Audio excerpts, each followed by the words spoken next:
महात्मा ज्योतिबा फूले की 198वीं जयंती के अवसर पर अजमेर क्लब चौराहा स्थित ज्योतिबा फूले सर्किल पर सुबह से शुरू हुआ पुष्पांजलि का दौर रात तक रहा जारी। भाजपा, कांग्रेस सहित माली सैनी समाज के हजारों लोगों ने अर्पित की पुष्पांजलि, किया माल्यार्पण। पुष्पांजलि के दौरान सामाजिक मंच से राजनीतिक भाषण देने पर भाजपा कांग्रेस के कार्यकर्ता हुए आमने सामने। धर्मेंद्र राठौड़ के खिलाफ जताई आपत्ति। अजमेर में महात्मा ज्योतिबा फूले की 198वीं जयंती के अवसर पर अजमेर क्लब चौराहा स्थित महात्मा ज्योतिबा फूले सर्किल पर शुक्रवार सुबह से ही पुष्पांजलि और माल्यार्पण के कार्यक्रम प्रारंभ हो गए और यह सिलसिला रात तक जारी रहा। महात्मा ज्योतिबा फूले सर्किल पर लगी महात्मा ज्योतिबा फूले की प्रतिमा पर भाजपा व कांग्रेस के पदाधिकारी और कार्यकर्ताओं के साथ माली सैनी समाज के हजारों लोगों ने पुष्पांजलि और माल्यार्पण कर अपनी श्रद्धा अर्पित कर उन्हें नमन करते हुए याद किया। माली सैनी समाज के साथ ही भारतीय जनता पार्टी और कांग्रेस के पदाधिकारियों के साथ कार्यकर्ताओं ने फूल अर्पित कर महात्मा ज्योतिबा फूले की ओर से किए गए कामों को भी याद किया। इस दौरान कांग्रेस नेता पूर्व आरटीडीसी अध्यक्ष धर्मेंद्र राठौड़ ने अपनी सरकार की उपलब्धियां गिनाने लगे तो वहां मौजूद भाजपा कार्यकर्ताओं ने इसका विरोध शुरू कर दिया।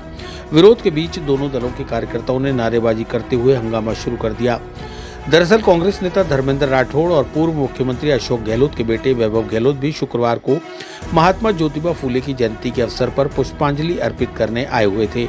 इस मौके पर कांग्रेस नेता धर्मेंद्र राठौड़ ने अपनी पूर्व की कांग्रेस सरकार द्वारा किए गए कार्यों और समाज के लिए चलाई गई योजनाओं का बखान शुरू कर दिया। इस पर भाजपा कार्यकर्ताओं ने आपत्ति जताते हुए कहा कि यह सामाजिक कार्यक्रम है, उसे राजनीतिक मंच के रूप में इस्तेमाल नहीं किया जाना चाहिए। कुछ देर में कांग्रेस और भाजपा कार्यकर्ताओं ने हंगामा शुरू कर दिया। हंगामा बढ़ता देखकर मौके पर मौजूद वरिष्ठ नेताओं और पुलिस द्वारा मामले को शांत करवाया गया। कांग्रेस नेता धर्मेंद्र राठौड़ ने कहा कि महात्मा ज्योतिबा फूले ने 198 साल पहले शिक्षा की अलग जगाई और सामाजिक छुआछूत के विरुद्ध लड़ाई शुरू की। ऐसे महापुरुष को श्रद्धा सुमन अर्पित करते हैं, लेकिन इतने साल बाद भी छुआछूत का दौर जारी है। हमारे नेता प्रतिपक्ष टीकाराम जूली राम मंदिर में गए और पूजा की। वहीं पर भाजपा के एक नेता ने जाकर गंगाजल छिड़का। इससे समझ सकते हैं कि देश किस ओर जा रहा है। भगवान इनको सद्बुद्धि दे और जो यह कृत्य कर रहे हैं इस पर लगाम लगाई जाए। कांग्रेस नेता वैभव गहलोत ने कहा कि महात्मा ज्योतिबा फूले की जयंती पर सभी समाज के लोगों को शुभकामनाएं देता हूं। महात्मा ज्योतिबा फूले ने हर समाज के लिए अपना पूरा जीवन समर्पित किया। हमको भी जीवन में लक्ष्य बनाना चाहिए और सभी को समाज के उन वर्गों के लिए काम करना चाहिए जो पिछड़े हुए हैं।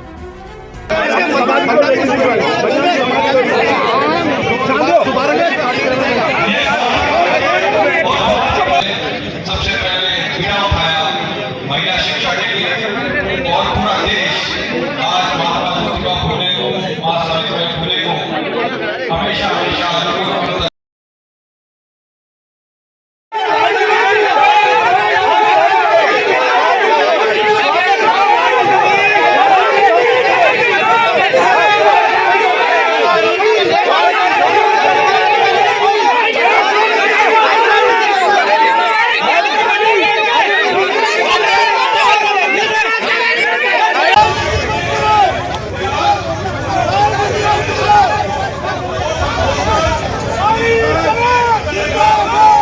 जयंती पर मैं मेरी ओर से सबसे पहले तो बहुत बहुत शुभकामनाएं देता हूं तमाम लोगों को। और मुझे खुशी है कि आज जयंती के इस अवसर पर आज मैं कार्यक्रम में यहाँ अजमेर में सम्मिलित हो सका। कल मैं जब किशनगढ़ एयरपोर्ट आया था तो समाज के तमाम बंधुओं ने ये बात रखी थी कि जयपुर में तो आप हर साल कार्यक्रम में उपस्थित रहते हैं और अभी आप अजमेर के इस कार्यक्रम में आए। हम लोग भी यहाँ पे सालाना ये कार्यक्रम रखते हैं बहुत शोर से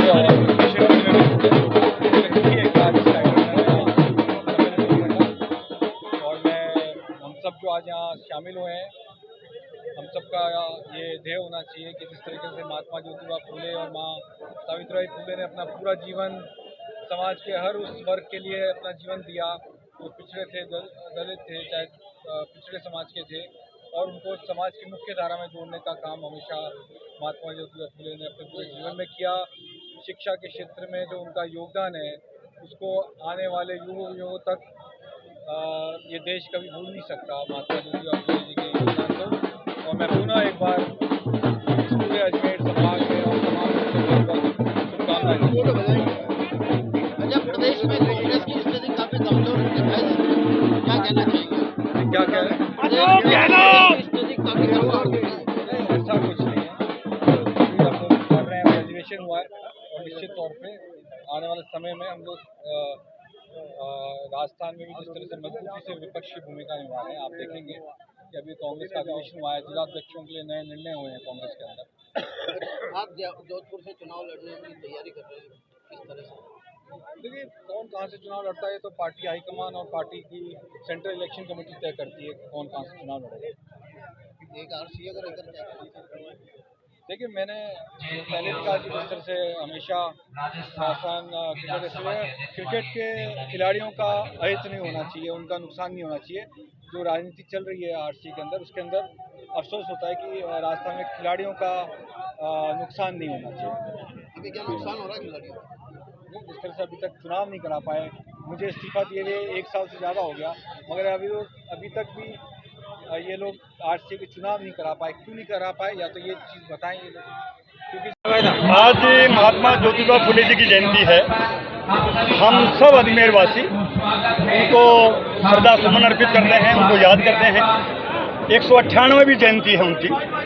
हमारे यहाँ लोकसभा प्रत्याशी रामचंद्र चौधरी साहब, डॉक्टर गोपाल भाई जी, महेंद्र सिंह जी रड़ावता और आज के कार्यक्रम के जो मुख्य अतिथि थे वैभव गहलोत जी, जो गहलोत साहब के सुपुत्र भी हैं, राजस्थान क्रिकेट एसोसिएशन के अध्यक्ष भी रहे हैं, एआईसीसी मेंबर भी हैं, डॉक्टर राजकुमार जयपाल जी, आपके फादर दशरथ जयपाल साहब, पूरी कांग्रेस पार्टी, हमारे भूपेंद्र सिंह जी राठौड़ जिलाध्यक्ष, पवन गोदारा जी, सारे लोग मिलके हमने हर्षोल्लास से महात्मा जी की जयंती मनाई है। उस जमाने में जब वे शिक्षा का अछूत मानते थे, शिक्षा को वो विशेष रोल पढ़ते थे, उस वक्त इन्होंने अलग जगाई, सामाजिक क्रांति के वो अग्रदूत रहे हैं। हम सब मिलके और उनको बहुत ही विनम्रता से, बहुत ही हृदय से उनको श्रद्धांजलि अर्पित करते हैं। आज आपका यहाँ पर विरोध किया गया है क्या? नहीं, किसी तरह विरोध, देखिए मीडिया आपको तो कुछ बातें सुनने को अच्छी लगे, अभी आपने खुद ने देखा भी है, कुछ उनको ये बात लग सकती है कि भाई हम पॉलिटिक्स कर रहे हैं। उन्होंने खुद ने विरोध करने वाले ने मन से बोला है कि नहीं, अशोक गहलोत जी हमारे महबूब नेता हैं, अशोक गहलोत जी के नाम पे पूरा राजस्थान और वो हमारे सिरमौर हैं, ये बोला उन्होंने।